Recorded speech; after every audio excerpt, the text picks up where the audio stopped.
Krishna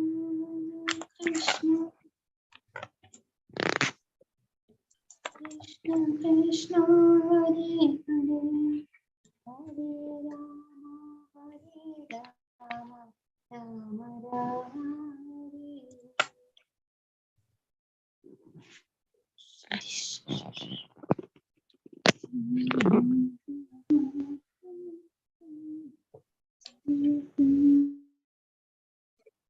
Hare Krishna Mataji, Hare Krishna, Swagatam, Hare Krishna. Hare Krishna Mataji. Hare Krishna Mataji. Hare Krishna Mataji. Hare Krishna. Hare Krishna Mataji. Hare Krishna. Hare Krishna Mataji. Hare Krishna Mataji. എന്റെ sound clear ആണോ Mataji? Sound കുറവുണ്ടോ? കേൾക്കുന്നുണ്ടോ? കേൾക്കുന്നുണ്ട് മാതാജി, ലേശം കുറവുണ്ട്. കുറവുണ്ടല്ലേ? ഹരേ കൃഷ്ണ. ഹരേ കൃഷ്ണ ഹരേ കൃഷ്ണ കൃഷ്ണ കൃഷ്ണ ഹരേ ഹരേ ഹരേ രാമ രാമ രാമ ഹരേ ഹരേ.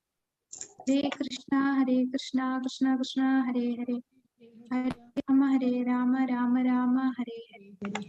ഹരേ കൃഷ്ണ കൃഷ്ണ കൃഷ്ണ ഹരേ ഹരേ ഹരേ രാമ രാമ രാമ ഹരേ ഹരേ. ഹരേ കൃഷ്ണ.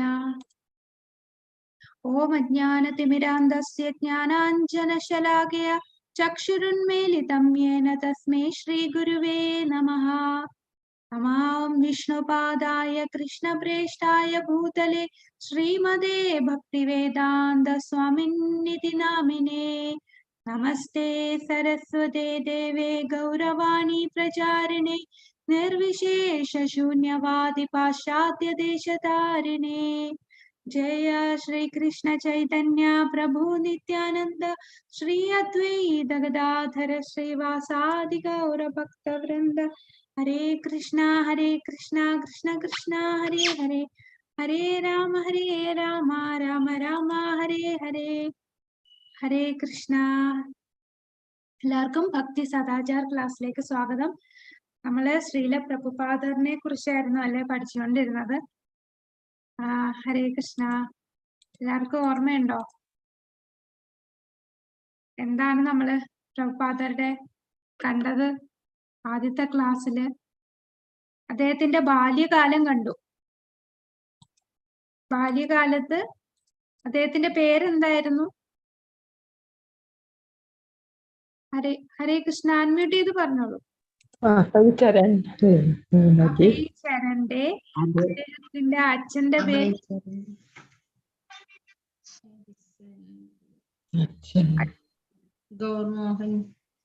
ഗൗർമോഹന്റെ അമ്മ രജനി. മോഹന്റെയുടെയും രജനിയുടെയും പുത്രൻ എന്നാണ് ജനിച്ചത് അദ്ദേഹം? 1896 സെപ്റ്റംബർ 1 കൽക്കട്ടയില് ജനിച്ചു. അത് ഏത് ദിവസമായിരുന്നു?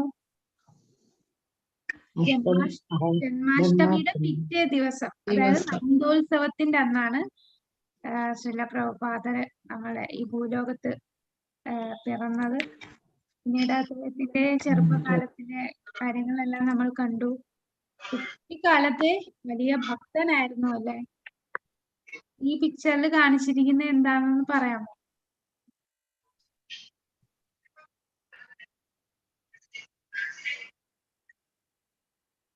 രഥയാത്ര.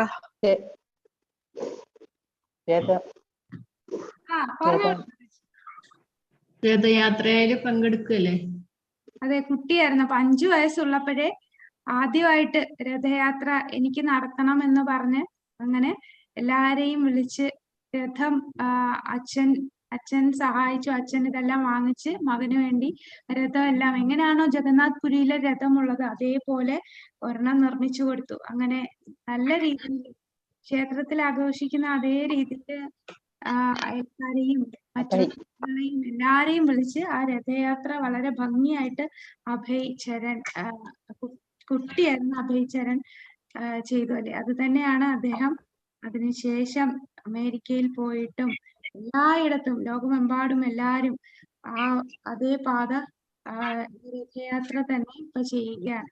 അദ്ദേഹം അത് തന്നെയാണ് ആ കുട്ടിക്കാലത്ത് എന്താണോ അദ്ദേഹം പഠിച്ചത് അത് കൂടുതലും അച്ഛനിൽ നിന്നാണ് എല്ലാം പഠിച്ചത്.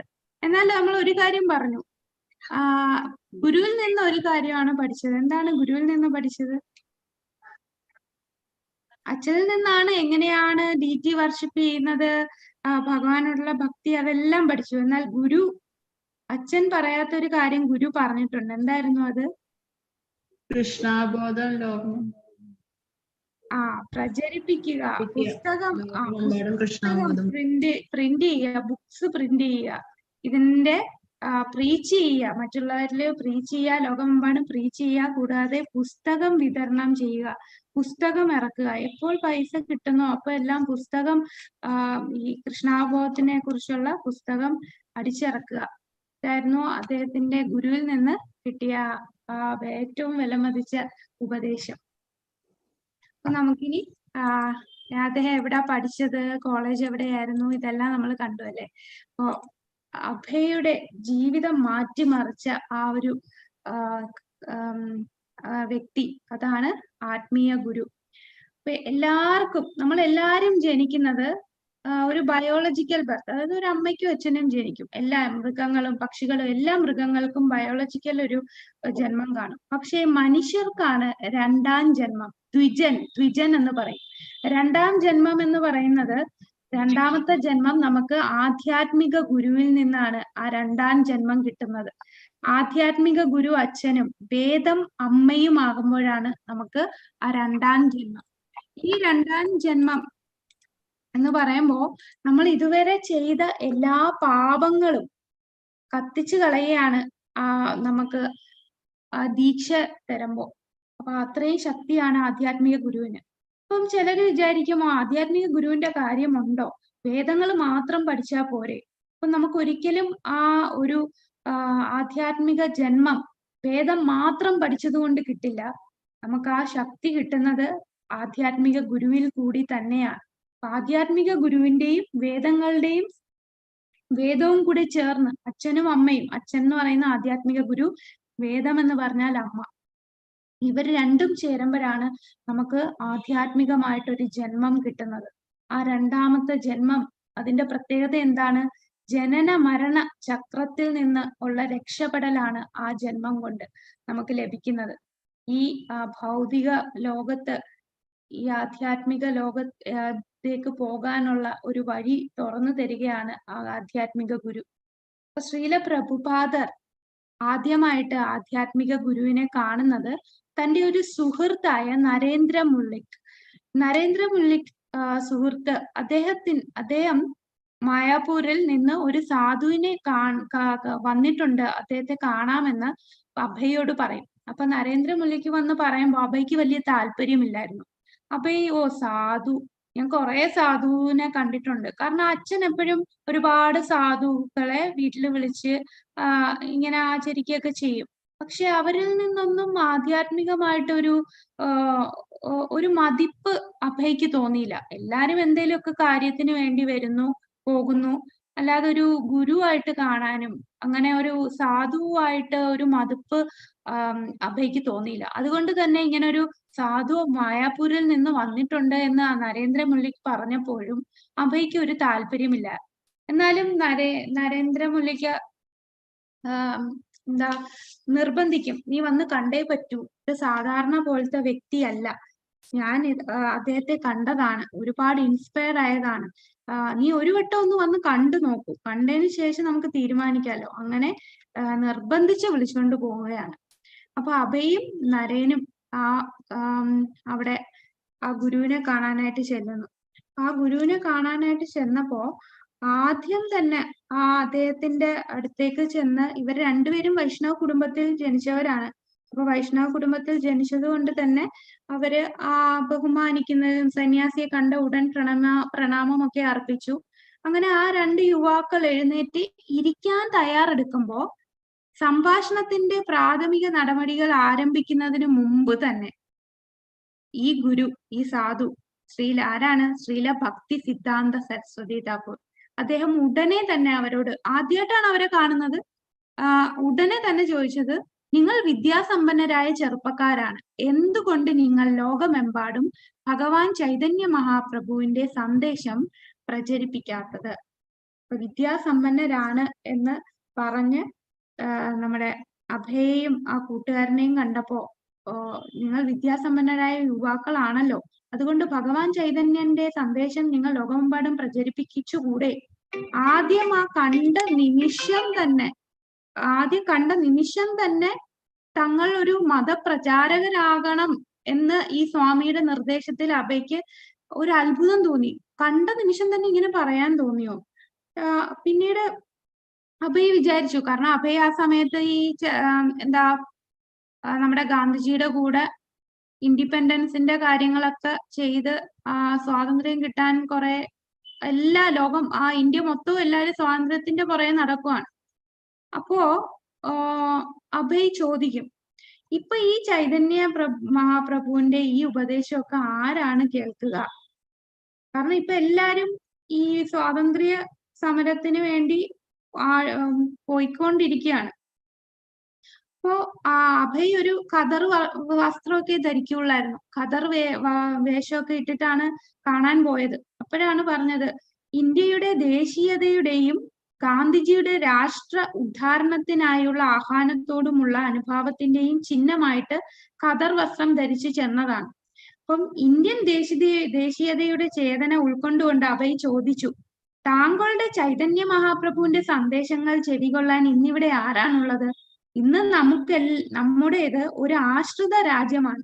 അതിനാൽ ഇപ്പോഴത്തെ ഏറ്റവും പ്രധാനപ്പെട്ട കർത്തവ്യം രാജ്യത്തിന് സ്വാതന്ത്ര്യം നേടിക്കൊടുക്കലാണ്. ബ്രിട്ടീഷ് ഭരണത്തിന്റെ കീഴിൽ കഴിയുന്നിടത്തോളം കാലം നമുക്കെങ്ങനെയാണ് ഇന്ത്യയുടെ സംസ്കാരം പ്രചരിപ്പിക്കാൻ സാധിക്കും? സ്വാഭാവികമായിട്ട് എല്ലാരും ചോദിക്കുന്ന ഒരു ചോദ്യമായിരിക്കും അല്ലെ? നമുക്ക് എല്ലാവർക്കും അതായിരിക്കും തോന്നുക. ഈ സ്വാതന്ത്ര്യം കിട്ടാതെ കിടന്ന് കഷ്ടപ്പെട്ടിരിക്കുമ്പോ ഈ മതത്തിനെ കുറിച്ചും ഇതിനൊക്കെ കുറിച്ച് ആര് ചിന്തിക്കാനാണ്? ആ ഒരു ചോദ്യം ചോദിച്ചു. പക്ഷെ അദ്ദേഹം കൊടുത്ത ആ ഉത്തരം അത് അഭയെ ഒരുപാട് ഇൻസ്പയർ ചെയ്തു. ആ നിമിഷം തന്നെ അഭയ് തന്റെ ഗുരുവായിട്ട് മനസ്സിൽ സ്ഥാപിച്ചു ഭക്തി സിദ്ധാന്ത സരസ്വതിയെ. അദ്ദേഹം പറഞ്ഞത്, ഉടനെ മറുപടി പറഞ്ഞു, കൃഷ്ണാവബോധത്തിന്റെ പ്രചരണത്തിന് ഇന്ത്യൻ രാഷ്ട്രീയ രംഗത്ത് മാറ്റം ഉണ്ടാക്കുന്നത് വരെ കാത്തു നിൽക്കണമെന്നില്ല. ഇവിടെ ആര് ഭരിക്കും എന്നത് ഒരു വിഷയമേ അല്ല. എന്നാൽ കൃഷ്ണാവബോധം എന്നത് വളരെ പ്രധാനപ്പെട്ട വിഷയമാണ്. അതുകൊണ്ട് ഇത് പ്രചരിപ്പിക്കുന്നതിൽ ഒട്ടും തന്നെ കാലതാമസം വരുത്തുവാനില്ല. അപ്പം ഈ ഒരു ഉത്തരം കേട്ടപ്പോ അഭയ് പെട്ടെന്ന് നിശബ്ദനായി. ഇത്രയും വിദ്യാസമ്പന്നരും ആത്മീയ വീക്ഷണരും ഉള്ളവരെല്ലാരും, ബംഗാളിലെ എല്ലാ പ്രമുഖ നേതാക്കന്മാരും സന്യാസിമാരും ഗാന്ധിജി പോലും ഈ ഇരിക്കുന്ന സാധുവിന്റെ വാക്കുകളെയും ആശയങ്ങളെയും അഭയ് ചോദിച്ച അതേ ചോദ്യം കൊണ്ട് തന്നെ നേരിടും. ആരും ഇങ്ങനെ ഒരു ഉത്തരം പ്രതീക്ഷിക്കുന്നില്ല. എല്ലാവർക്കും ഒരു സംശയമുള്ള ഒരു ചോദ്യമാണ് അഭയ് ചോദിച്ചത്. അപ്പൊ ഇങ്ങനെ അതിനേക്കാളും പ്രധാനം, ഒട്ടും താമസിക്കാതെ വേണ്ടത് കൃഷ്ണാവബോധമാണ് എന്ന് അദ്ദേഹം പറഞ്ഞു. ആ പറഞ്ഞത് സാധാ വ്യക്തികൾക്ക്, ആ ഭൗതികവാദികൾക്കൊന്നും ഒട്ടും അക്സെപ്റ്റ് ചെയ്യാൻ പറ്റുന്നതല്ല. പിന്നീട് കൂടാതെ ശ്രീല ഭക്തി സിദ്ധാന്ത സരസ്വതി താക്കൂർ പറഞ്ഞു, അദ്ദേഹം വീണ്ടും പറഞ്ഞു, ഈ ഗവൺമെന്റുകളെല്ലാം താൽക്കാലികമാണെന്നും ശാശ്വതമായ സത്യം കൃഷ്ണാവബോധമാണെന്നും നാം എല്ലാം യഥാർത്ഥത്തിൽ ആത്മാക്കളാണെന്നും അദ്ദേഹം വാദിച്ചു. മനുഷ്യരാശിയെ രക്ഷിക്കുവാൻ മനുഷ്യനിർമ്മിതമായ ഒരു രാഷ്ട്രീയ വ്യവസ്ഥയ്ക്കും സാധിക്കുകയില്ല. ഇത് വൈദിക ശാസ്ത്രത്തിന്റെ കൽപ്പനയും ആധ്യാത്മിക ആചാര്യന്മാരുടെ പരമ്പരയിൽ അംഗീകരിക്കപ്പെട്ടതുമാണ്. യഥാർത്ഥ പൊതുജന ക്ഷേമ പ്രവർത്തനം എന്നത് ഈ താൽക്കാലികമായ അസ്വാസ്ഥ്യങ്ങളുടെ പരിഹാരത്തിന് ഉപരിയായിരിക്കണമെന്നും അത് മനുഷ്യനെ വരും ജന്മത്തിലെ ആധ്യാത്മിക ജീവിതത്തിന് പ്രാപ്തരാക്കുന്നതും ഭഗവാനുമായുള്ള നിത്യമായ ബന്ധത്തിന് വഴിയൊരുക്കുന്ന വിധത്തിലും ആയിരിക്കണമെന്ന് അദ്ദേഹം പറഞ്ഞു. ഈ വാക്കുകൾ ഇത് കേട്ടപ്പോ എന്താണ് നമ്മുടെ അഭയ്ക്ക് മനസ്സിലായി, ഇത് സാധാരണ കാണുന്ന ഒരു കപട സാധു അല്ല എന്ന് അഭയ്ക്ക് മനസ്സിലായി. അദ്ദേഹം ശ്രീല ഭക്തി സിദ്ധാന്ത സരസ്വതിയുടെ വാക്കുകളെ അത്രയും ശ്രദ്ധയോടുകൂടി കേട്ടു. ആ വാക്കുകളിൽ വിശ്വാസം വളർന്നു. അഭയ് പൊതുവെ ഒരു വൈഷ്ണവനായതുകൊണ്ടും ഈ വാക്കുകളെല്ലാം അദ്ദേഹത്തിന്റെ ഉള്ളിൽ തറച്ചു. ഒരു വ്യക്തി എല്ലാവിധ മതാചാരങ്ങളും ഉപേക്ഷിച്ച് എന്നെ ശരണം പ്രാപിക്കണം അല്ലെ, സർവധർമാൻ പരിത്യജ്യ മാമേകം ശരണം വ്രജ എന്നാണ് ഭഗവത്ഗീതയിൽ ഭഗവാൻ പ്രസ്താവിച്ചിട്ടുള്ളത്. അപ്പൊ ഈ സംസ്കൃത ശ്ലോകം വരെ ഭക്തി സിദ്ധാന്ത സരസ്വതി താക്കൂർ ഉദ്ധരിച്ചു. ഭഗവാൻ കൃഷ്ണനെയും ഭഗവത്ഗീതയിലെ അദ്ദേഹത്തിന്റെ ഉപദേശങ്ങളെയും ഒന്നും അഭയ് വിസ്മരിച്ചിരുന്നില്ല. അഭയ്ക്ക് ഇതെല്ലാം അറിയാം.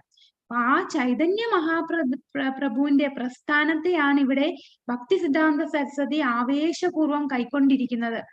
പക്ഷേ അതേ ഉപദേശങ്ങൾ അദ്ദേഹത്തിന്റെ വാക്കിലൂടെ പുറത്തു വന്നപ്പോൾ അവയ്ക്ക് മാസ്മരിക ശക്തി ഉള്ളതുപോലെ അഭയ്ക്ക് തോന്നി.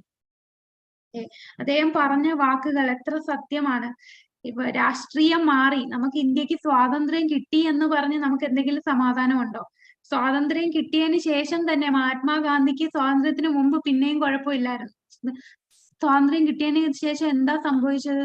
1947 നമുക്ക് സ്വാതന്ത്ര്യം കിട്ടി. കിട്ടിയതിന് ശേഷം ഗാന്ധിജിക്ക് സമാധാനം കിട്ടിയിട്ടുണ്ടോ? എന്താ സംഭവിച്ചത് അതിനുശേഷം? ഹരേ കൃഷ്ണ. അതിനുശേഷം അല്ലേ ഗാന്ധിജിയെ വെടിവെച്ച് കൊന്ന. അതിനു മുമ്പ് കാരണം എന്താണ്? കൊല്ലാനുള്ള കാരണം എന്തായിരുന്നു? ഇന്ത്യ പാകിസ്ഥാൻ ഹിന്ദു മുസ്ലിം വേർതിരിച്ച് അവിടെ ഇന്ത്യക്കകത്ത് തന്നെ പ്രശ്നങ്ങളായി. അപ്പൊ അതാണ് എത്ര സത്യമായിട്ടുള്ള കാര്യമാണ് ഭക്തി സിദ്ധാന്ത സരസ്വതി താക്കൂർ പറഞ്ഞത്. ഏറ്റവും അത്യാവശ്യം കൃഷ്ണാവബോധമാണ്. അല്ലാതെ രാഷ്ട്രീയം അതിങ്ങനെ വന്നും പോയിരിക്കും. ഇന്ന് ബ്രിട്ടീഷുകാർ ഭരിക്കും, നേരത്തെ മുഗൾസ് ഭരിച്ചിരുന്നു, പിന്നെ ബ്രിട്ടീഷുകാർ ഭരിച്ചു, പിന്നെ അടുത്ത രാഷ്ട്രീയക്കാർ വരുന്നു, അങ്ങനെ ഇങ്ങനെ മാറി മാറി മാറി വരും. ഇവരിങ്ങനെ വന്നും പോയി. അത് മനുഷ്യനിർമ്മിതമായിട്ടുള്ള ഈ ഒരു രാഷ്ട്രീയ വ്യവസ്ഥ കൊണ്ടൊന്നും നമുക്ക് ഒരു മനുഷ്യനെ രക്ഷിക്കാൻ സാധിക്കില്ല. നമ്മളെ രക്ഷിക്കുക എന്നുള്ളത് ഭൗതികതയിൽ നിന്ന് രക്ഷിക്കുക. അതിന് കൃഷ്ണാവബോധം മാത്രമേ അതിന് രക്ഷയുള്ളൂ. നമ്മൾ ആത്മാവാണെന്നുള്ള ബോധം മനുഷ്യർക്ക് കൊടുക്കുക. അല്ലാതെ ഭൗതികമായിട്ടുള്ള കാര്യങ്ങൾക്ക് വേണ്ടി ഓരോ രാഷ്ട്രീയക്കാരും വന്നും പോയിക്കൊണ്ടേയിരിക്കും. അവര് വരും പോകും ചെയ്യുന്നതുകൊണ്ട് നമുക്ക് ഒരു പ്രയോജനവും വരുന്നില്ല. ഒരു മനുഷ്യ ജന്മത്തിന് ഒരു പ്രയോജനവും വരുന്നില്ല. ആ മനുഷ്യ ജന്മം ഇനി ഒരു ജന്മം എടുക്കാതിരിക്കാൻ അതിന് സഹായിക്കുന്നത് ആധ്യാത്മിക ജീവിതം മാത്രമാണ്. അതിനും പ്രാപ്തമാക്കണം.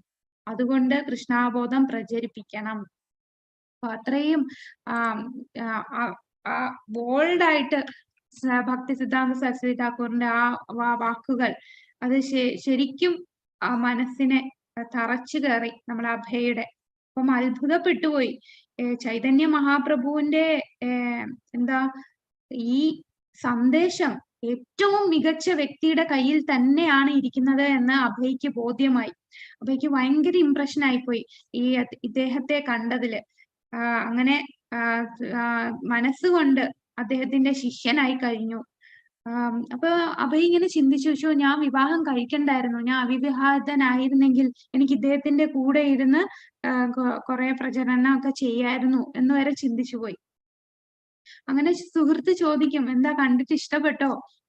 ഭയങ്കര മതിപ്പായി പോയി നമ്മുടെ അഭയ്ക്ക് ഒരുപാട് സന്തോഷം തോന്നി.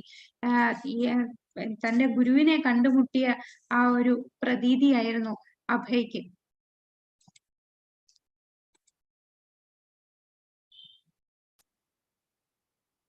അഭയ് താൻ തോറ്റതായി തോന്നി. കാരണം അഭയ് ഈ സാധാരണ ആരെങ്കിലും എന്ത് പറഞ്ഞാലും അങ്ങനെ വിട്ടുകൊടുക്കാത്തയാ. പക്ഷെ അദ്ദേഹം ഭക്തി സിദ്ധാന്ത സരസ്വതി താക്കൂറിന്റെ ഉത്തരം കേട്ടിട്ട് അഭയ് തോറ്റതായിട്ട് തോന്നി. പക്ഷേ അത് തീർച്ചയായിട്ടും അഭയ്ക്ക് ഒരുപാട് ഇഷ്ടപ്പെട്ടു.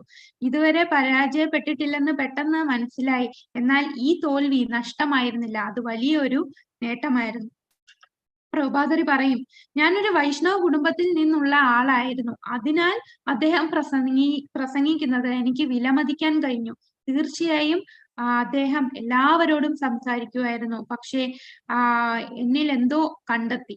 ഒപ്പം അദ്ദേഹത്തിന്റെ വാദവും അവതരണ രീതിയും എനിക്ക് ബോധ്യപ്പെട്ടു. ഞാൻ വല്ലാതെ അത്ഭുതപ്പെട്ടുപോയി. എനിക്ക് മനസ്സിലാക്കാൻ കഴിഞ്ഞു, യഥാർത്ഥ മതപരമായ ആശയം നൽകാൻ കഴിയുന്ന ശരിയായ വ്യക്തിയാണ് ഇദ്ദേഹം. ആശ്രമത്തിൽ നിന്ന് നടന്ന് നരേൻ തന്റെ സുഹൃത്തിന്റെ നേരെ തിരിഞ്ഞു.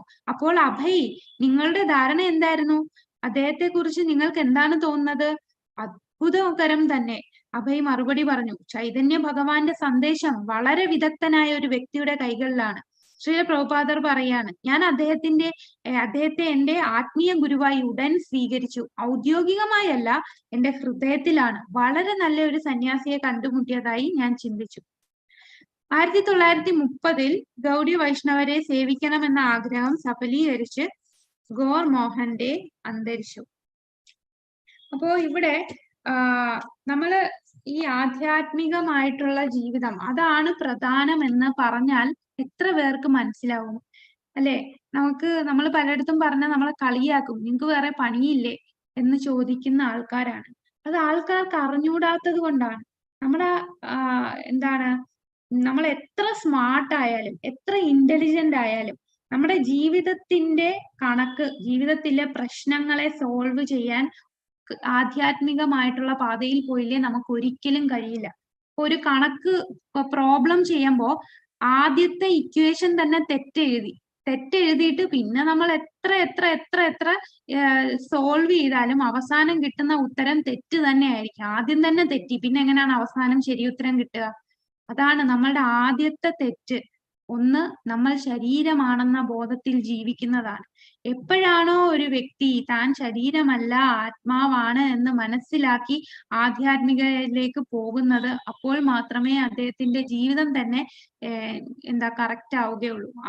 എല്ലാ പ്രശ്നങ്ങൾക്കും പരിഹാരം കിട്ടുകയുള്ളൂ. അല്ലാതെ നമ്മൾ ഏതൊക്കെ രീതിയിൽ കുറെ സമ്പാദിച്ചത് കൊണ്ടോ കുറെ ആൾക്കാർ നമ്മളെ പ്രകീർത്തിച്ചത് കൊണ്ടോ വലിയ സ്മാർട്ടാണ് നല്ല വ്യക്തിയാണെന്നോ ഒക്കെ പറഞ്ഞത് കൊണ്ടോ ഒരു കാര്യവുമില്ല.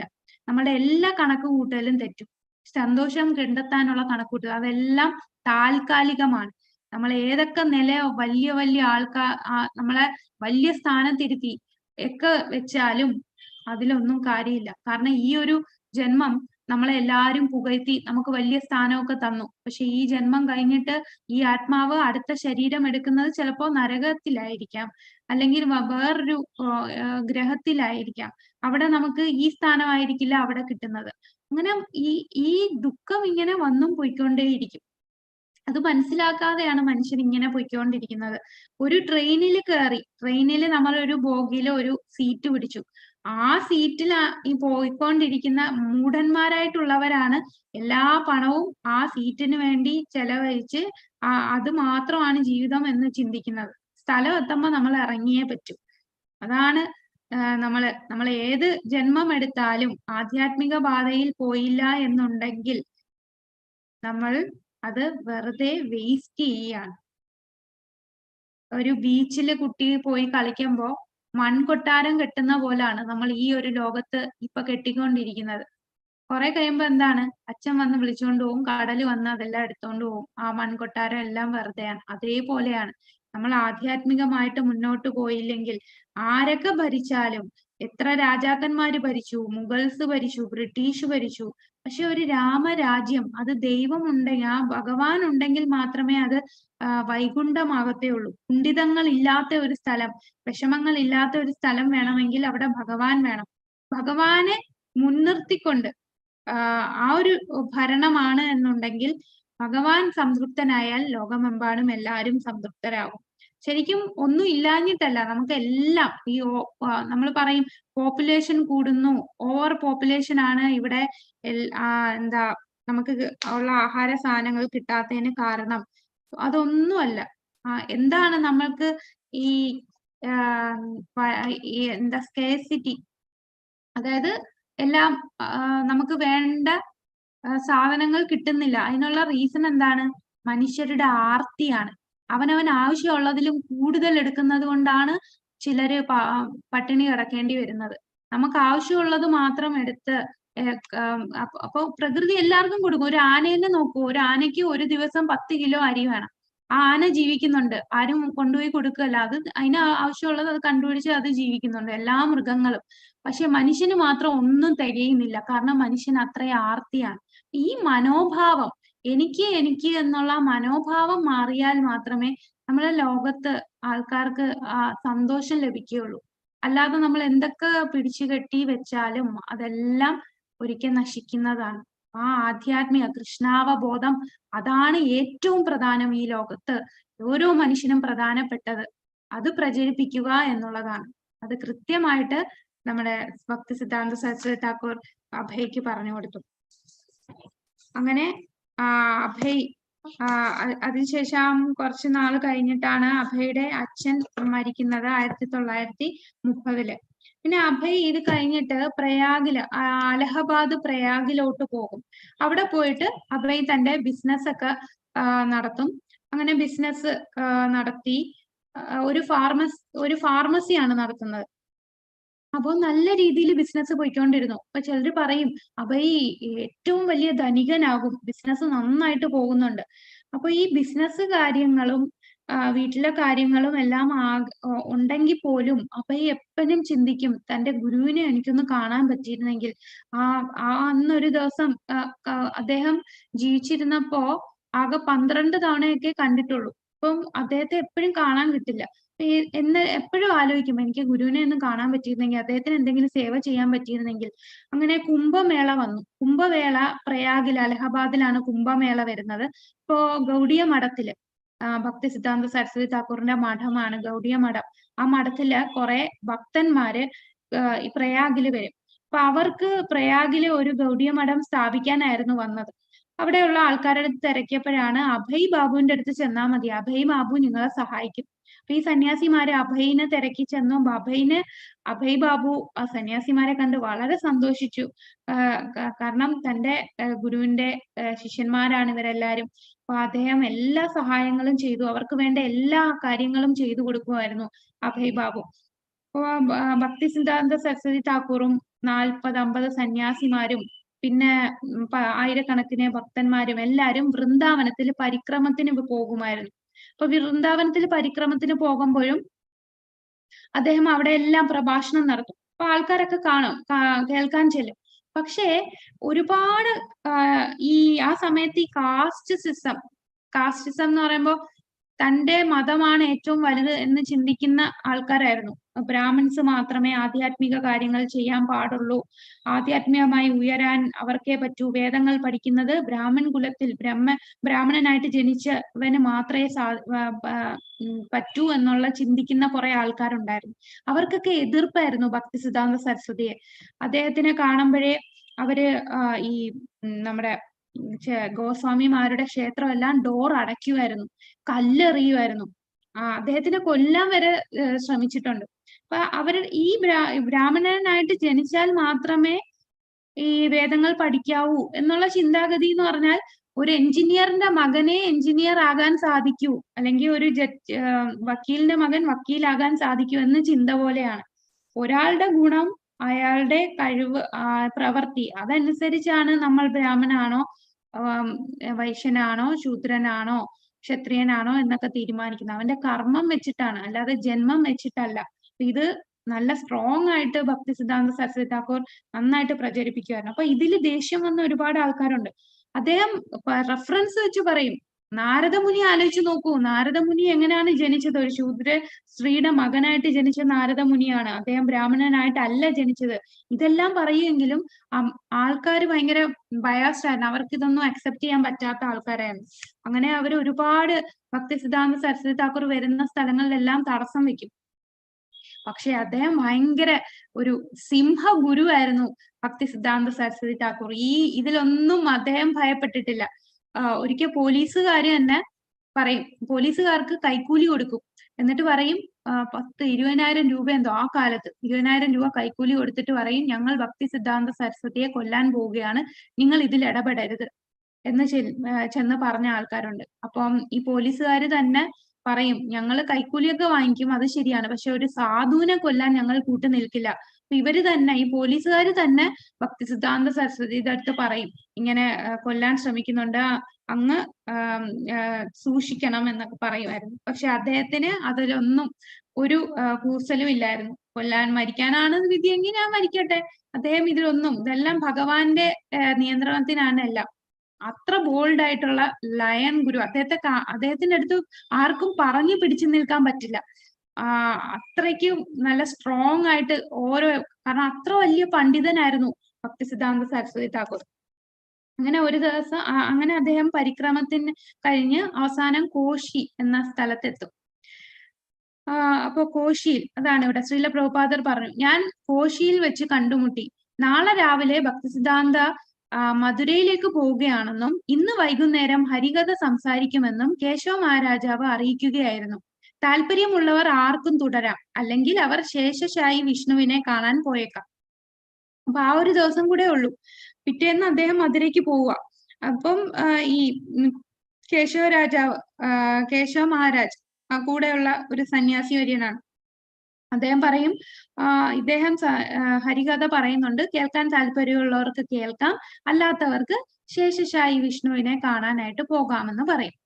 അപ്പോ കേൾക്കാനായിട്ട് നിന്നത് 10-12 പേര് മാത്രമേ എന്താണ് അദ്ദേഹത്തിന്റെ പ്രഭാഷണം കേൾക്കാനിരുന്നുള്ളൂ. അപ്പൊ നമ്മുടെ അഭയ് ചരൺ വിചാരിക്കും, ഞാൻ ശേഷശായിയില് പോയിട്ട് എന്ത് ചെയ്യാനാണ്, അതിലും നല്ലത് ഇദ്ദേഹത്തിന്റെ ഈ പ്രീച്ചിങ് ഹരികഥ കേൾക്കുന്നതല്ലേ ഉചിതം. അങ്ങനെ നമ്മുടെ അഭയ് അത് കേട്ടോണ്ടേയിരുന്നു.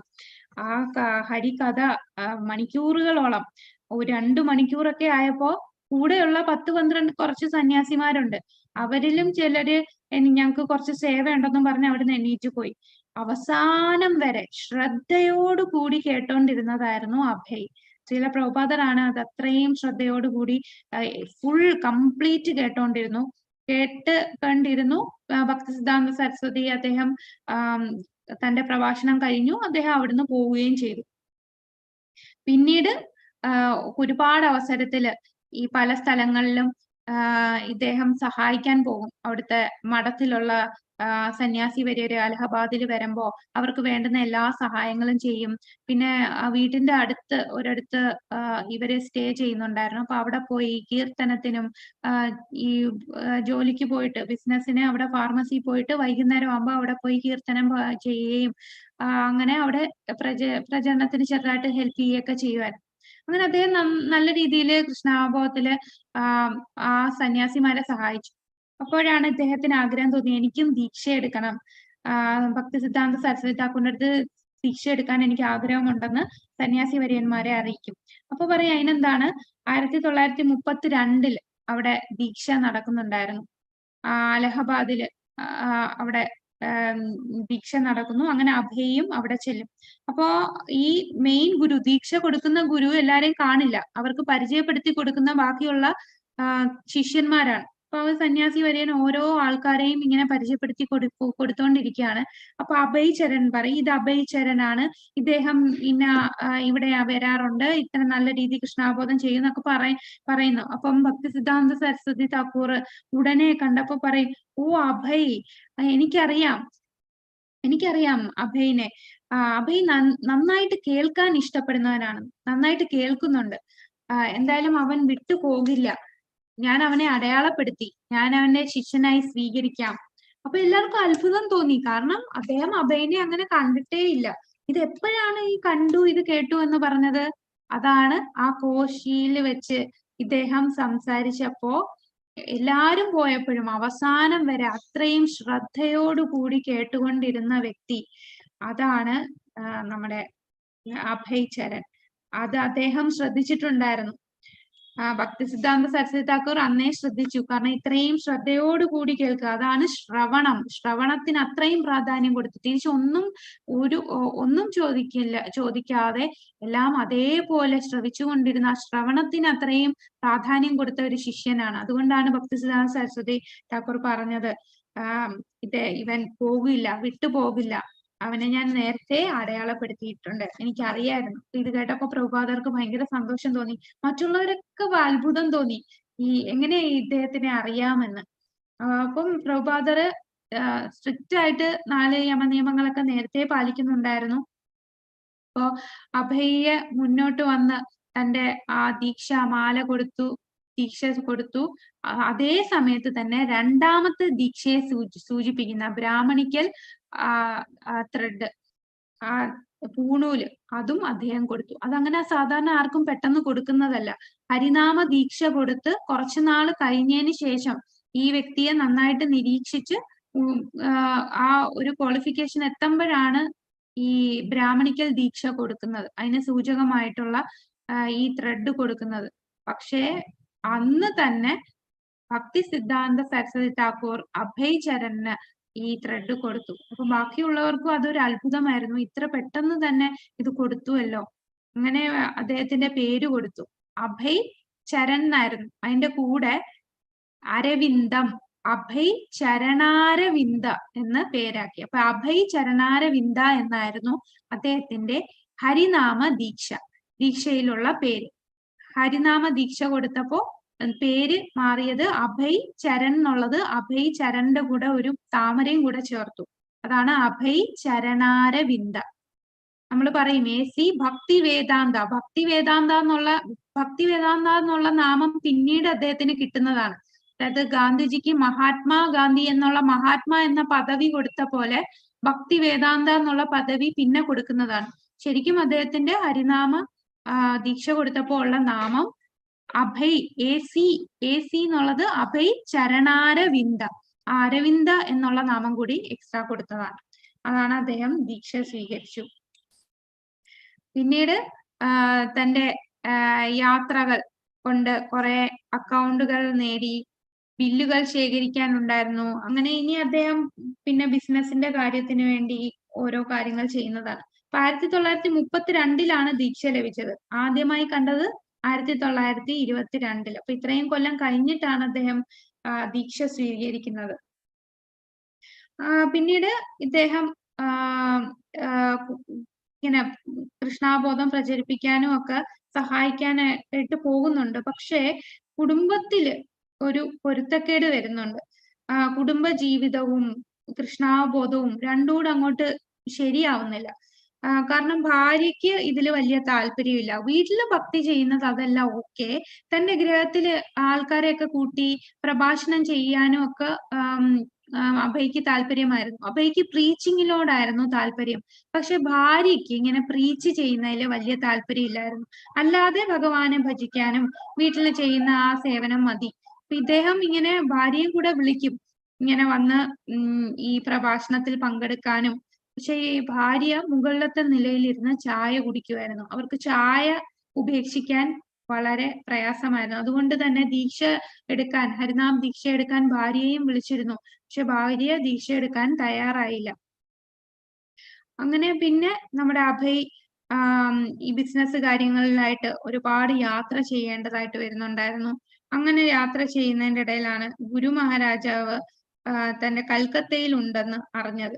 അങ്ങനെ അദ്ദേഹം കൽക്കത്തയിലോട്ട് പോവുകയാണ്. ഗുരുവിനെ കാണാനായിട്ട് അങ്ങോട്ട് പോകും. പിന്നെ ഗുരുവായിട്ട് ഇന്ററാക്ഷനും ഒരുപാട് ഇന്ററാക്ഷൻ ഒന്നും ചെയ്യാൻ സാധിച്ചില്ല. അദ്ദേഹത്തിന് എപ്പോഴും കാണാൻ കിട്ടില്ല ഗുരു മഹാരാജിനെ. പക്ഷേ ഇദ്ദേഹം കാണാൻ കിട്ടില്ലെങ്കിലും ഗുരു പറയുന്ന വാക്കുകളെല്ലാം ഇദ്ദേഹം അതേപോലെ പ്രവർത്തിക്കുമായിരുന്നു. അങ്ങനെയാണ് ഭക്തി സിദ്ധാന്ത സരസ്വതി ഠാക്കൂറിന്റെ 62ാം ജന്മദിനം വരുന്നത്. 62ാം ജന്മദിനത്തിന്റെ അന്ന് നമ്മുടെ പ്രഭുപാദർ അഭയ് ചരൺ ഒരു കവിതയെ എഴുതി കൂടാതെ ഒരു പ്രസംഗവും ഉണ്ടായിരുന്നു. അങ്ങനെ ഇദ്ദേഹം കവിത എഴുതിയതില് എല്ലാവർക്കും ഇഷ്ടപ്പെട്ടു. വളരെ ആകർഷിക്കുന്ന രീതിയിലുള്ള കവിതയായിരുന്നു. അതിലെ ഒരു ശ്ലോകം, ഒരു വലിയ കവിതയാണ്. ആ കവിതയിലെ ഒരു ശ്ലോകം അത് ഭക്തി സിദ്ധാന്ത സരസ്വതി ഠാക്കൂറിനും വളരെയധികം സന്തോഷിപ്പിച്ചു. അതിൽ പറയുന്നത് ഇതാണ്: സചേതനമാം പരമസത്യമെന്ന് തെളിയിച്ചിടുന്നതും ഭവാൻ, ആപത്കരമാം അദ്വൈതത്തെ ഓടിച്ചിടുന്നതും ഭവാൻ. അപ്പൊ ഈ വാക്കുകൾ അതാണ് absolute is sentient, though has proved, impersonal calamity, though has moved. അപ്പൊ ഇങ്ങനെ ഇംഗ്ലീഷിലാണ് അദ്ദേഹം ആ കവിത രചിച്ചത്. ഈ കവിത ഭയങ്കരമായിട്ട് ഭക്തി സിദ്ധാന്ത സരസ്വതി ഠാക്കൂറിന് ഇഷ്ടപ്പെട്ടു. അദ്ദേഹം പറഞ്ഞു, തന്റെ മറ്റു ഭക്തന്മാരെ കാണിച്ചു കൊടുത്തു. ഇത് അദ്ദേഹം എന്ത് എഴുതിയാലും, ഹാർമോണിസ്റ്റ് എന്നൊരു മാഗസിൻ പ്രസിദ്ധീകരിക്കുന്നുണ്ടായിരുന്നു. അപ്പൊ ദ ഹാർമോണിസ്റ്റ് എന്ന മാഗസിന്റെ എഡിറ്ററിന്റെ അടുത്ത് പറയും, അഭയ് ചരൺ എന്തെഴുതിയാലും അത് നിങ്ങൾ ഇതില് പ്രസിദ്ധീപ്പെടുത്തണം എന്ന് പറയും. അപ്പൊ അദ്ദേഹത്തിന് വലിയൊരു, മറ്റുള്ളവരെല്ലാം കവി എന്നൊക്കെ വിളിക്കാൻ തുടങ്ങി. നമ്മുടെ പ്രഭുപാദരെ കവി എന്ന് മറ്റുള്ള ഭക്തന്മാര് വിളിച്ചു. പക്ഷെ ബാക്കിയുള്ളവരുടെ അപ്രീസിയേഷനേക്കാളും അഭയ്ക്ക് ഏറ്റവും കൂടുതൽ സന്തോഷം നൽകിയത് തന്റെ ഗുരുവിന് ഇത് ഇഷ്ടപ്പെട്ടു എന്നുള്ളതാണ്. കാരണം ബാക്കിയുള്ളവർക്ക് അങ്ങനെ അത്രയും ഇംഗ്ലീഷ് അറിയില്ല. അപ്പൊ ഇംഗ്ലീഷ് നന്നായിട്ട് BA ലിറ്ററേച്ചർ ഒക്കെ എടുത്ത വ്യക്തിയാണ് അഭയ് ചരൺ. അപ്പൊ അദ്ദേഹം നല്ല ലാംഗ്വേജ് ഉള്ളത് കൊണ്ട് നല്ല രീതിയിൽ കാര്യങ്ങൾ എഴുതാനും ഇംഗ്ലീഷിൽ പറയാനും ഒക്കെ നല്ല കഴിവുണ്ട്. അപ്പൊ അതില് എല്ലാവർക്കും വളരെ മതിപ്പായിരുന്നു, എല്ലാവരും അപ്രീഷിയേറ്റ് ചെയ്തു. അങ്ങനെ അദ്ദേഹം നല്ല ഒരു അടുത്ത നമ്മുടെ ഭക്തി സിദ്ധാന്ത സരസ്വതി ഠാക്കൂറുമായിട്ട് നല്ലൊരു അടുത്ത റിലേഷൻ സ്ഥാപിച്ചു. ബാക്കിയുള്ളവർക്കൊക്കെ ശരിക്കും പേടിയാണ് ഭക്തി സിദ്ധാന്ത സരസ്വതി അടുത്ത് പോകാനായിട്ട്. അവിടെ ചെല്ലും. പക്ഷെ അഭയ്ക്ക് ഒരു ഒരു ഒരു പ്രത്യേക സ്നേഹം അഭയ്ക്ക് ഭക്തി സിദ്ധാന്ത സരസ്വതി ഠാക്കൂർ കൊടുക്കുമായിരുന്നു. കാരണം അഭയ് ഇപ്പൊ ഈ കവിതയിൽ പറഞ്ഞ കാര്യങ്ങൾ അദ്ദേഹം എന്താണോ മനസ്സിൽ വിചാരിച്ചത് അതേ കാര്യങ്ങളാണ് അഭയ് പറഞ്ഞത്. ഇപ്പോ അദ്ദേഹത്തിന്റെ കൂടെയുള്ള സന്യാസിമാർ 24 മണിക്കൂറും ഇദ്ദേഹത്തിന്റെ കൂടെ ഒരുപാട് പേരുണ്ട്. അവർക്ക് പോലും മനസ്സിലാവാത്ത കാര്യം തന്റെ മനസ്സറിഞ്ഞ് പ്രവർത്തിക്കുന്ന വ്യക്തി, അതാണ് അഭയ് ചരൺ. ഇത് അത് അത്ര എളുപ്പമല്ല. ശരിക്കും 12 വട്ടമൊക്കെ കണ്ടിട്ടുള്ളൂ ഭക്തി സിദ്ധാന്ത സരസ്വതി ഠാക്കൂറിനെ ശ്രീല പ്രഭുപാദ്. അതാണ് വാപ്പു സേവയെക്കാളും ഏറ്റവും പ്രാധാന്യം വാണി സേവയാണ്. വാപ്പു സേവ എന്ന് പറഞ്ഞാൽ എന്താണ്? വാപ്പു സേവ എന്ന് പറഞ്ഞാൽ എന്താണെന്നറിയോ? ഹരേ കൃഷ്ണ. ഗുരുവിന്റെ കൂടെ നിന്ന് സേവനം ചെയ്തു കൊടുക്കുന്നത്. കൂടെ നിന്ന് ഫിസിക്കലി സേവിക്കുക, അതായത് ശാരീരികമായിട്ടുള്ള കൂടെ അടുത്ത് നിന്ന് ഓരോ അദ്ദേഹത്തെ സഹായിക്കുന്നത്. അതിനേക്കാളും പ്രാധാന്യമാണ് അദ്ദേഹം പറഞ്ഞ വാക്കുകളെ, വാണി സേവ. അപ്പൊ പ്രഭുപാദർ എന്താണോ ഭക്തി സിദ്ധാന്ത സരസ്വതി ഠാക്കൂർ വിചാരിക്കുന്നത്, അദ്ദേഹം മനസ്സിൽ കണ്ടത്, അത് അതേപോലെ ചെയ്യാൻ സാധിച്ചു. ഇതിന് ഉദാഹരണമായിട്ടൊരു ഇൻസിഡന്റും പറയുന്നുണ്ട്. ചൈതന്യ ചരിതാമൃതത്തില് ചൈതന്യ മഹാപ്രഭു ജഗന്നാഥ് ക്ഷേത്രത്തിൽ ചെന്ന് ഏറ്റവും അതീന്ദ്രിയമായ പ്രേമത്താൽ കീർത്തനം ചൊല്ലി അദ്ദേഹം ഡാൻസ് ചെയ്യുകയാണ്. അപ്പൊ അതിന്റെ ഇടയിൽ അദ്ദേഹം കുറച്ച് കവിതകൾ പറയും. അത് ആർക്കും എന്താണെന്ന് മനസ്സിലായില്ല, ഇതേ എന്താണ് ഈ പറയുന്നത്. പക്ഷേ രൂപ ഗോസ്വാമി അതിന്റെ ബാക്കിയായിട്ട് 2-3 വരികൾ ഒരു ഇലയിൽ എഴുതിയിട്ട് ഒരിടത്ത് വെക്കും. എന്നിട്ട് അദ്ദേഹം കുളിക്കാൻ പോകും. അപ്പം ചൈതന്യ മഹാപ്രഭു ഈ ഇലയിൽ എഴുതിയേക്കുന്ന ഈ വരികൾ കണ്ടു. അദ്ദേഹത്തിന് ഭയങ്കര സന്തോഷം തോന്നി. രൂപ ഗോസ്വാമി പൊക്കിയെടുത്ത് ഭയങ്കര സന്തോഷത്തിൽ ആലിംഗനം ചെയ്യും. അപ്പൊ ചൈതന്യ മഹാപ്രഭു മറ്റു ഭക്തന്മാരെടുത്ത് പറയും, കണ്ടോ രൂപ ഗോസ്വാമി, അവന് മാത്രമേ എന്താണ് ഞാൻ മനസ്സിൽ വിചാരിച്ചതെന്ന് മനസ്സിലായിട്ടുള്ളൂ. അതും അത്രയും രഹസ്യമായിട്ടുള്ള കാര്യമാണ്. അപ്പൊ എന്റെ മനസ്സ് നന്നായിട്ട് അറിയുന്നവനാണ് രൂപ ഗോസ്വാമി. അപ്പൊ സ്വരൂപ് ദാമോദർ അദ്ദേഹം പറയും, അങ്ങയുടെ കാരുണ്യം കൊണ്ട് ഉള്ളത് കൊണ്ട് രൂപ ഗോസ്വാമിക്ക് അങ്ങയുടെ മനസ്സ് കാണാൻ സാധിച്ചു. അപ്പൊ ശരിക്കും ഭക്തി സിദ്ധാന്ത സരസ്വതി ഠാക്കൂറിന്റെ ആ കാരുണ്യം ചൈതന്യം നമ്മുടെ അഭയ് ചരണിനുണ്ടായിരുന്നു. അതുകൊണ്ട് തന്നെ എന്താണോ തന്റെ ഗുരുവിന്റെ മനസ്സിലുള്ള ആ ആഗ്രഹം സാധിക്കാൻ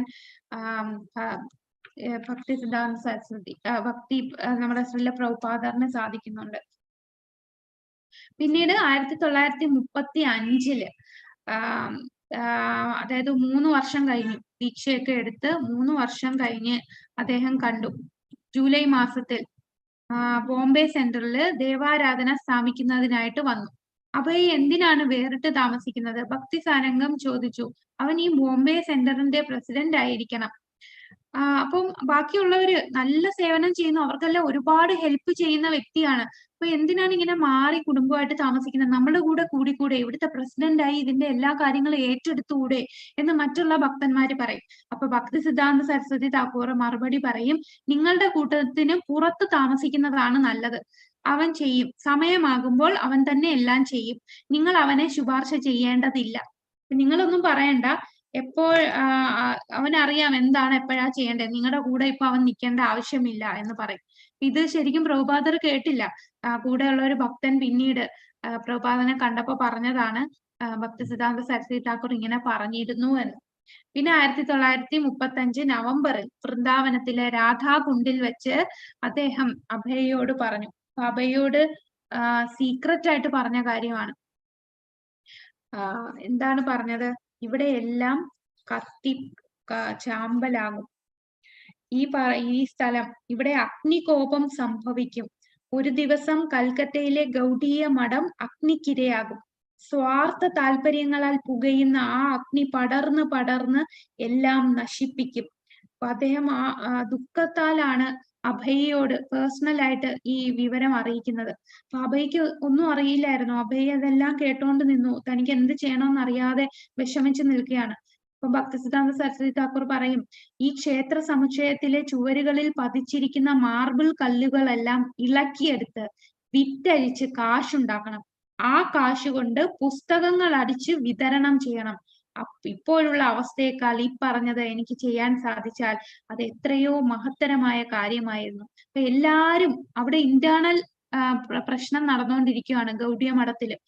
ഭക്തിസിദ്ധാന്ത സരസ്വതി താക്കൂറിന്റെ കാലാവധി കഴിഞ്ഞാൽ ഇനി ആരാകും ഇതെല്ലാം നേടുന്നത്? ഈ മുറി ആരെടുക്കും? ഇത് എന്റെ മുറി, ഈ മാർബിൾ കൊണ്ട് ഉണ്ടാക്കിയ മുറികളൊക്കെ കാണുമ്പോ ഇത് എനിക്ക് എന്നുള്ള ഇന്റേണൽ അതാണ് അദ്ദേഹം പറഞ്ഞത്. അഗ്നി കോപം ഉണ്ടാകും,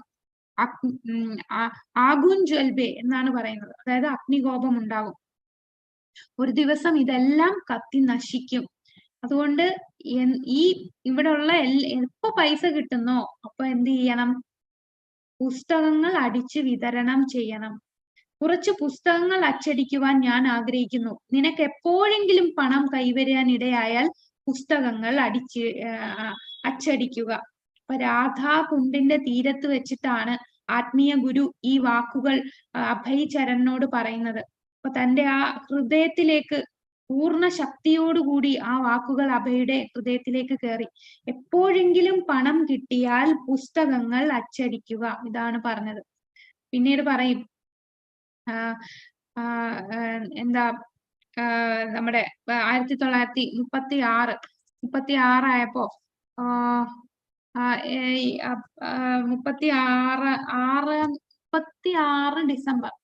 36 ഡിസംബർ മാസത്തിലാണ് നമ്മുടെ ഭക്തിസിദ്ധാന്ത സരസ്വതി താക്കൂർ തന്റെ ശരീരം വെടിയുന്നത്.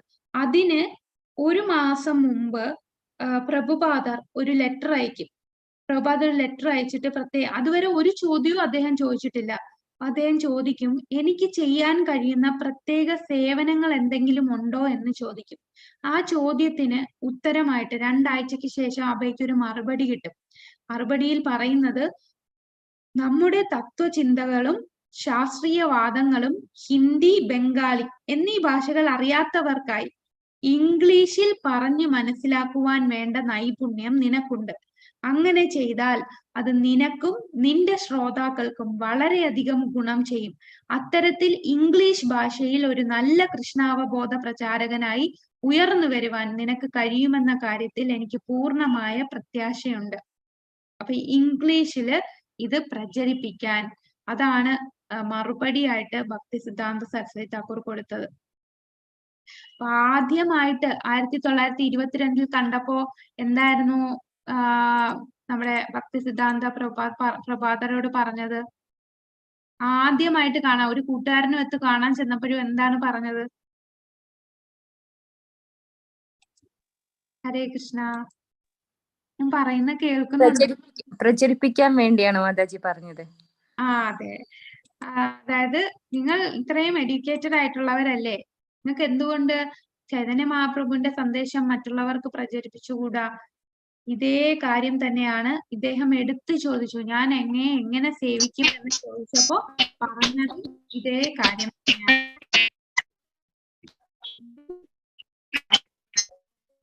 ഹരേ കൃഷ്ണ, ഹരേ കൃഷ്ണ. അപ്പൊ അദ്ദേഹം പറഞ്ഞത് ഇംഗ്ലീഷ് ഭാഷയിൽ നല്ല കൃഷ്ണാവബോധ പ്രചാരകനായി ഉയരുവാൻ.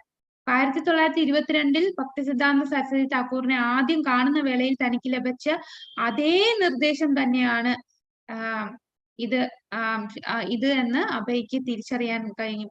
ഇനി എന്റെ ജീവിത ലക്ഷ്യത്തെ കുറിച്ച് സംശയിക്കേണ്ടതില്ല. അപ്പൊ അഭയ്ക്ക് മനസ്സിലായി തന്റെ ജീവിത ലക്ഷ്യം എന്താണ്. ഇനി താൻ ചെയ്യുന്നത് ഇത് പ്രചരിപ്പിക്കും. 1937 ജനുവരി 1 അദ്ദേഹം തന്റെ ശരീരം വെടിഞ്ഞു. ഇത് കഴിഞ്ഞ് ഒരു മാസം കഴിഞ്ഞാണ് ശരീരം വെടിഞ്ഞത്. അദ്ദേഹത്തിന്റെ ശരീരം വെടിഞ്ഞതിന് ശേഷം പറഞ്ഞതുപോലെ തന്നെ ഈ മഠത്തില് അഗ്നികോപം, എല്ലാരും അങ്ങോട്ടും ഇങ്ങോട്ടും വഴക്കായി. ഈ ആരാണ് ഇനി ഇത് ഭരിക്കുക എന്നുള്ള രീതിയിൽ അവർക്ക് ചിന്തകൾ തുടങ്ങി. ഇപ്പോ ഭക്തി സിദ്ധാന്ത സരസ്വതി ഠാക്കൂർ ഇവിടെ ആർക്കും ആരാണ് ഈ ആധ്യാത്മിക ഗുരു ആകേണ്ടതെന്ന് അദ്ദേഹം പറഞ്ഞില്ല. അവരടുത്ത് പറഞ്ഞത്, നിങ്ങളൊരു ഗവേണിംഗ് ബോഡി, ഒരു 12 പേര് ചേർന്ന് ഒരു ഗവേണിംഗ് ബോഡി ഉണ്ടാക്കുക. അപ്പോ ആ ഗവേണിംഗ് ബോഡിയിൽ ഏറ്റവും പ്രഭ കൂടിയ ഒരു വ്യക്തി തന്നെ ഒരു ആചാര്യൻ ഉടലെടുത്തുകൊള്ളും. ഇതാണ് ഭക്തി സിദ്ധാന്ത സരസ്വതി ഠാക്കൂർ തന്റെ മഠത്തിലുള്ള സന്യാസിമാരോട് പറഞ്ഞത്. നിങ്ങൾ 12 പേര് ചേർന്ന് ഒരു ബോഡി ഉണ്ടാക്കിയിട്ട് ആ കൂട്ടത്തിലുള്ള ഒരാള് ഉയർന്നു വന്നോളും, ഉടലെടുത്തോളും എന്ന് പറഞ്ഞു. പക്ഷെ ഇവരതൊന്നും കേട്ടില്ല. ഇവരെന്താണ് ചെയ്തത്? അവര് ഈ വോട്ടിംഗ് വെച്ചിട്ട് കൂടുതൽ നമ്മൾ ഡെമോക്രസി പോലെ വോട്ട് ചെയ്താണ് ആളെ എടുത്തത്. ഈ വോട്ട് ചെയ്ത ആളെ എടുക്കുന്ന പോലാണോ ഒരു ഗുരു എന്ന് പറയുന്നത്? അപ്പൊ ശരിക്കും ഭക്തി സിദ്ധാന്ത സരസ്വതി ഠാക്കൂർ പറഞ്ഞതിന് എതിരായിട്ടാണ് അവർ ചെയ്തത്. അദ്ദേഹം അത് പറഞ്ഞത് അവർക്ക് ചെയ്യാൻ കൂട്ടാക്കിയില്ല.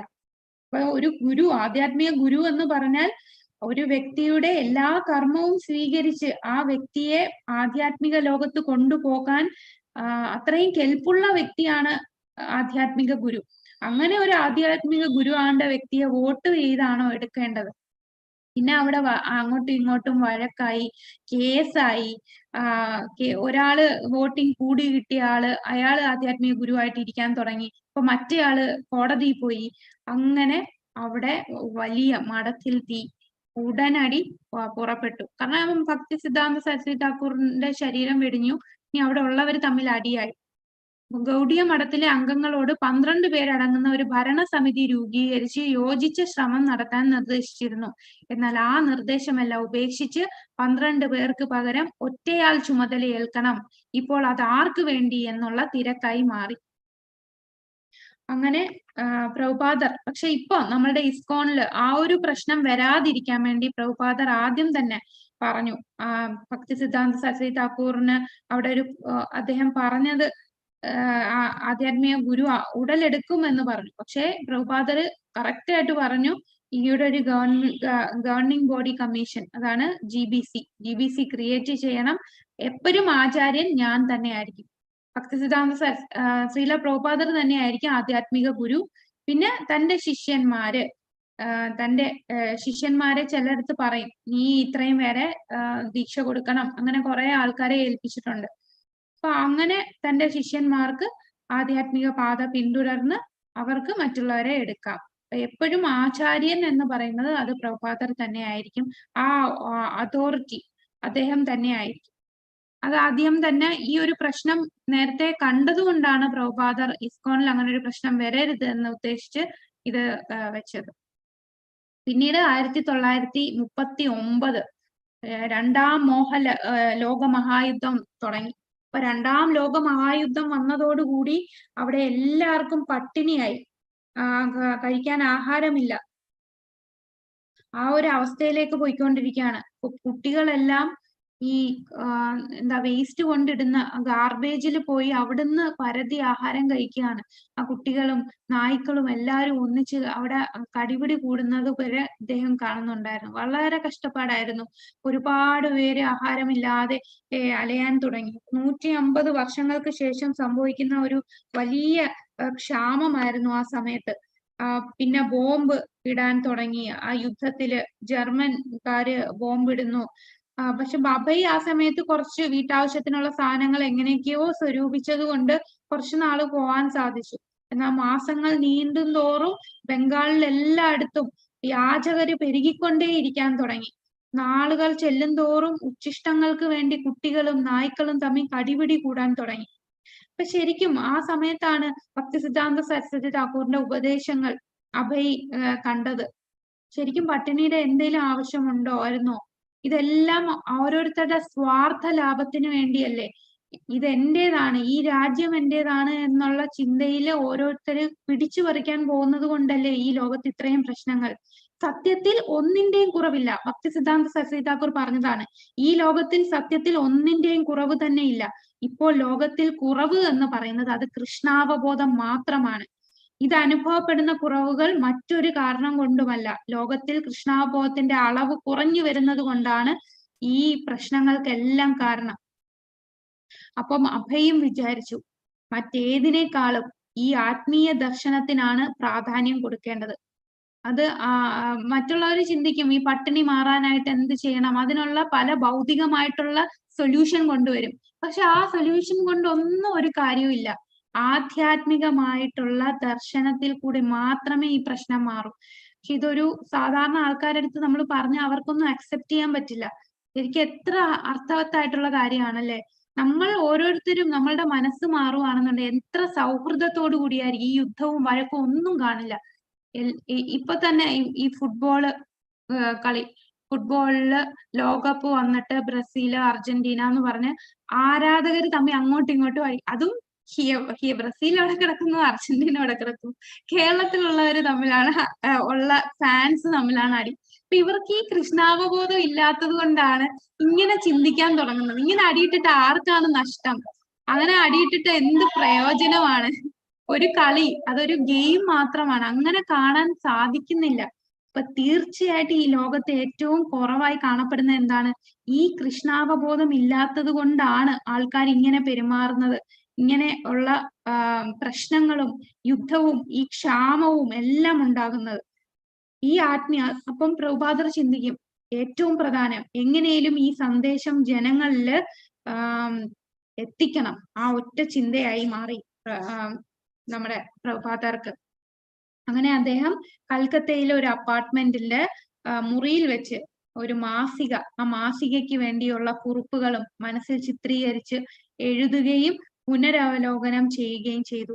ആ മാസികയ്ക്ക് അദ്ദേഹം ഇട്ട പേരാണ് back to Godhead, back to the Bhagavad Darshanam എന്ന് നാമകരണം ചെയ്തു.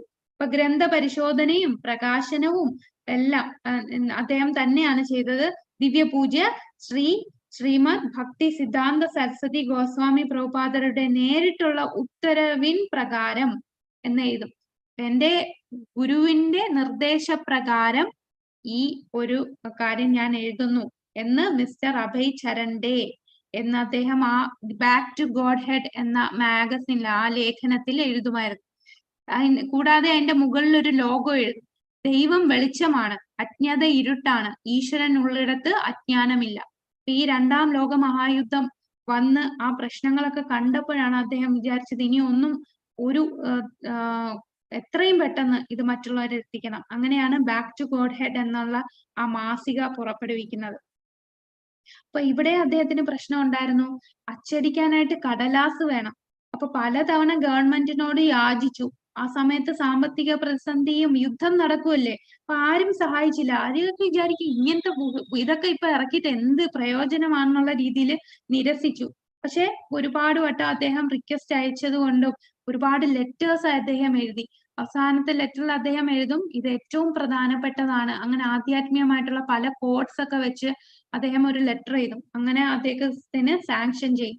1940 അടുത്ത കാലഘട്ടത്തിൽ ലോകമെമ്പാടും, ഇന്ത്യയിൽ പ്രത്യേകിച്ചും രാഷ്ട്രീയ പ്രാധാന്യമുള്ള പല സംഭവ വികാസങ്ങളും അരങ്ങേറി. പിന്നെ 1947 ഇന്ത്യയുടെ അഭിലാഷം സ്വാതന്ത്ര്യം കിട്ടി. എന്നാൽ ഈ സ്വാതന്ത്ര്യം കിട്ടിയ ആഹ്ലാദം അധികം നാൾ നിന്നില്ല. അവിടെ ഇന്ത്യ പാകിസ്ഥാൻ വിഭജനം ഉണ്ടായി.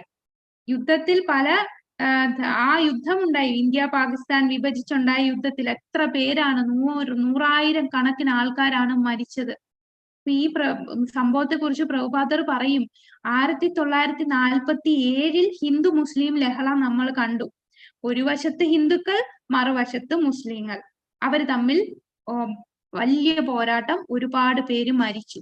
എന്നാൽ മരിച്ചു കഴിഞ്ഞിട്ട് ഈ ശവശരീരങ്ങൾ എടുത്തതോ, നഗരസഭയിൽ നിന്ന് ആൾക്കാർ വന്ന് ഒരു കൂന പോലെ അതിന് ഹിന്ദു ഏതോ മുസ്ലിം ഏതോ എന്നൊന്നും വേർതിരിക്കാതെ എല്ലാ മൃതശരീരങ്ങളും ഒരേ കൂനയാക്കി വാരിക്കൂട്ടി എവിടെയെങ്കിലും കൊണ്ടെറിയുകയാണ് കാണപ്പെട്ടത്. ഇതിനു വേണ്ടിയാണോ, ഇങ്ങനെ മരിക്കാനാണോ, എന്തിനാണ് ഇങ്ങനെ ഓരോ മതത്തിന്റെ പേരിൽ യുദ്ധം ചെയ്യുന്നത്?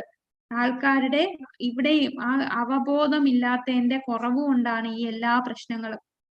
അപ്പോ അദ്ദേഹത്തിന് മനസ്സിലായി ഈ നേതാക്കൾക്ക് ഈശ്വരാവബോധം ഇല്ല എന്നുണ്ടെങ്കിൽ ഒരു കാര്യവുമില്ല. ഭരിക്കുന്നവര് തന്നെ ഇങ്ങനെയാണ്. അദ്ദേഹത്തിന് മഹാത്മാഗാന്ധിയോട് വളരെ ഒരു സ്നേഹമുണ്ടായിരുന്നു. അദ്ദേഹത്തിന്റെ ജീവിതവും എല്ലാം കണ്ട് ഈ രാജ്യത്തിന് വേണ്ടി ഒരുപാട് കഷ്ടപ്പെട്ട് എല്ലാം നിൽക്കുന്ന മഹാത്മാഗാന്ധിയോട് മറ്റുള്ളവരെക്കാളും കൂടുതൽ ഒരു മതിപ്പ് അദ്ദേഹത്തിനുണ്ടായിരുന്നു. അങ്ങനെ മഹാത്മാഗാന്ധിക്ക് വരെ ഇദ്ദേഹം കത്തെഴുതി.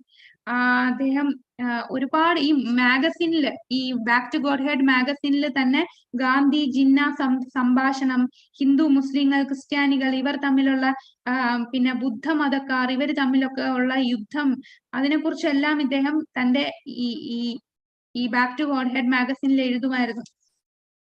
അങ്ങനെയാണ് അദ്ദേഹം ഒരിക്കൽ നമ്മുടെ ഗാന്ധിജിക്ക് ലെറ്റർ എഴുതും. അപ്പൊ ഗാന്ധിജിയോട് പറയും, അങ്ങ് എത്രയും പെട്ടെന്ന് ഇതെല്ലാം ഉപേക്ഷിച്ച് ഭക്തിയുത സേവനം സ്വീകരിക്കണം. ഇങ്ങനെ, കാരണം ഗാന്ധിജി ഭഗവത്ഗീത വായിക്കുമ്പോ ഗാന്ധിജി തന്നെ ഭഗവത്ഗീതയ്ക്ക് ഓരോ ഒരു പുസ്തകമൊക്കെ എഴുതിയിട്ടുണ്ട്.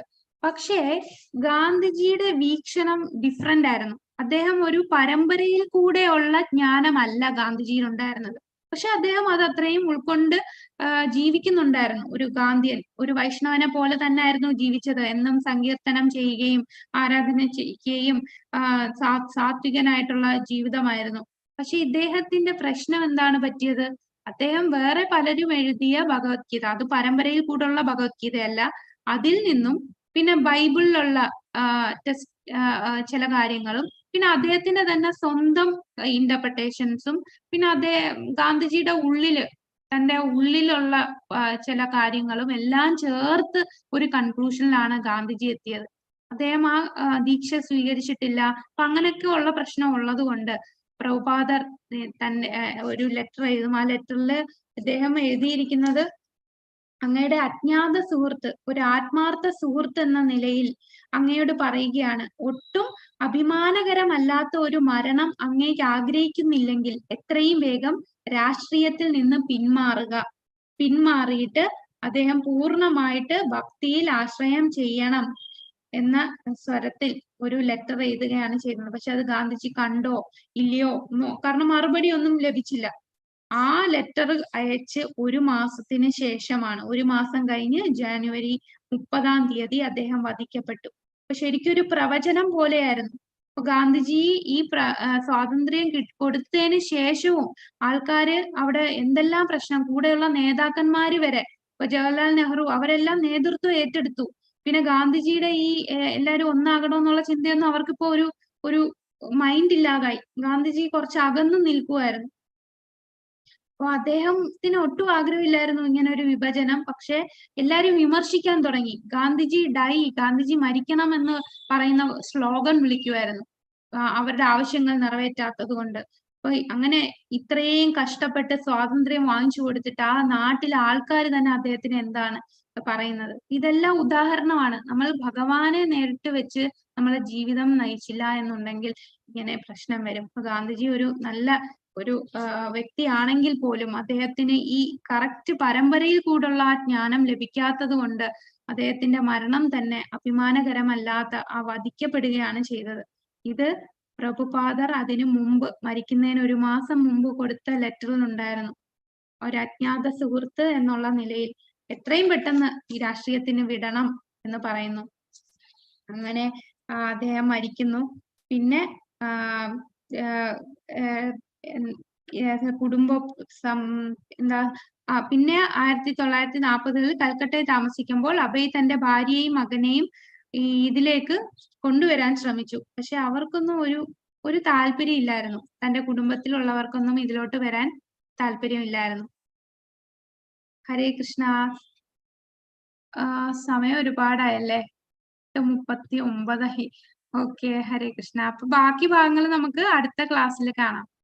ഹരേ കൃഷ്ണ, ഹരേ കൃഷ്ണ, കൃഷ്ണ കൃഷ്ണ ഹരേ ഹരേ, ഹരേ